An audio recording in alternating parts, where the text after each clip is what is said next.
नमस्कार प्रिय भक्तजनों, राधे राधे। कार्तिक महीने की 12 नवंबर को 2024 में देव उठनी एकादशी और तुलसी विवाह है। तो मैं आज आप लोगों के साथ इस इंफॉर्मेटिव कथा और स्टोरी के बारे में बोलूँगी। तो वीडियो बहुत ही अच्छा और इंफॉर्मेटिव होने वाला है, इसलिए प्लीज़ चैनल से जुड़े रहने के लिए सब्सक्राइब और लाइक जरूर कीजिएगा। चलिए बिना देर किए शुरुआत करते हैं। देव उठनी एकादशी और तुलसी विवाह का रहस्य। जो भी व्यक्ति कार्तिक महीने के दिन देव उठनी एकादशी के दिन तुलसी विवाह शालिग्राम भगवान के साथ, शालिग्राम पत्थर जो भगवान विष्णु के प्रतीक है, भगवान विष्णु और तुलसी वृंदा देवी की ये अनोखी कहानी हम सुनाने जा रहे हैं। वृंदा एक पतिव्रता नारी थी और उनकी पतिव्रता का फल ही है जो तुलसी विवाह भगवान कराते हैं। हमारे श्री विष्णु जी और लक्ष्मी माता जी एक दिन एक बालक समुद्र में शिव जी के अंश एक समुद्र में प्रकट हुआ और एक बालक जन्म हुआ। जिस बालक का नाम था जलंधर। वो एक पराक्रमी और बहुत ही बली राक्षस था। उसका जो गुण था वो अच्छा नहीं था, मतलब अवगुण था। वो एक राक्षस धर्मी इंसान था। जलंधर की वृंदा नामक एक कन्या से विवाह हुई और वृंदा थी पतिव्रता नारी। पतिव्रता नारी वृंदा जलंधर ने एक दिन लक्ष्मी जी को उनकी रूप देखकर लक्ष्मी जी को पाने के लिए चाहा। उनकी मन में इच्छा हुई लक्ष्मी को अपने पत्नी रूप में पाने के लिए। लेकिन लक्ष्मी जी ने, क्योंकि जलंधर का विवाह, मतलब जलंधर सागर में, समुद्र में उनका जन्म हुआ था, इसलिए लक्ष्मी जी ने उनको भाई रूप में स्वीकार किया। तब जाके उन्होंने माता पार्वती को अपनी पत्नी रूप में चाहने की इच्छा की।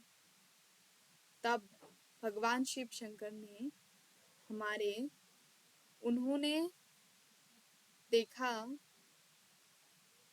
माता पार्वती ने, कि ये जो जलंधर है, जलंधर ने क्या किया था, भगवान शिव शंकर का रूप धारण करके उनके सामने गए थे ताकि माता पार्वती को समझ ना सके और माता पार्वती स्वयं शिव उनके स्वामी समझकर जलंधर के साथ रहे। लेकिन माता पार्वती ने अपनी योग शक्ति के कारण अंतर्धान करके समझ लिए कि ये दुष्ट जलंधर है।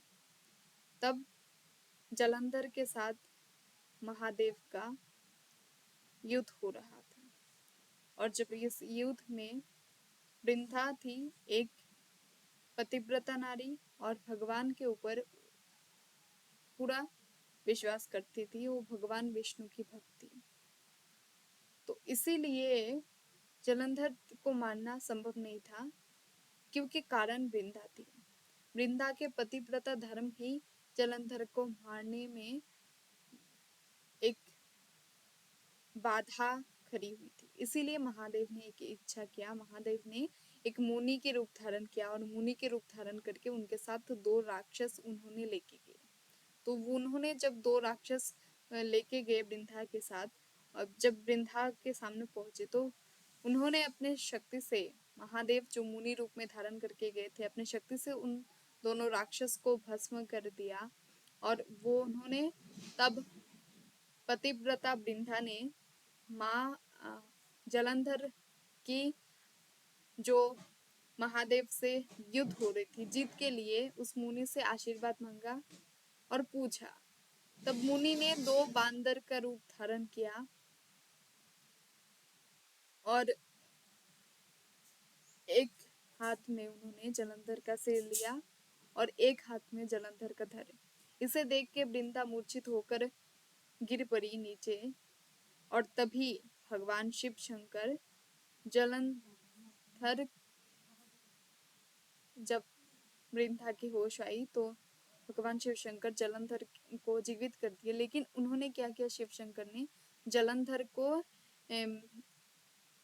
जो शरीर है, जलंधर के शरीर में शिव शक्ति अंदर समा गई और अंदर जब समा गए तो इस बात को जब वृंदा को पता चला तो उन्होंने विष्णु जी को अभिशाप दिया कि माता लक्ष्मी से उनको दूर रहना पड़ेगा। प्रिय भक्त वृंदा की बात और पतिव्रता होने के कारण नारायण विष्णु ने उनको आशीर्वाद दिया कि उनकी जो शालिग्राम पत्थर के साथ तुलसी देवी की जो पूजा करेगा उनकी मनोकामना पूरी होगी। और इसी से मान्यता होती है देव उठनी एकादशी के दिन हमारे तुलसी विवाह होते हैं। तो आज के लिए इतना ही। वीडियो अच्छा लगे तो लाइक शेयर एंड सब्सक्राइब जरूर कीजिएगा। राधे राधे।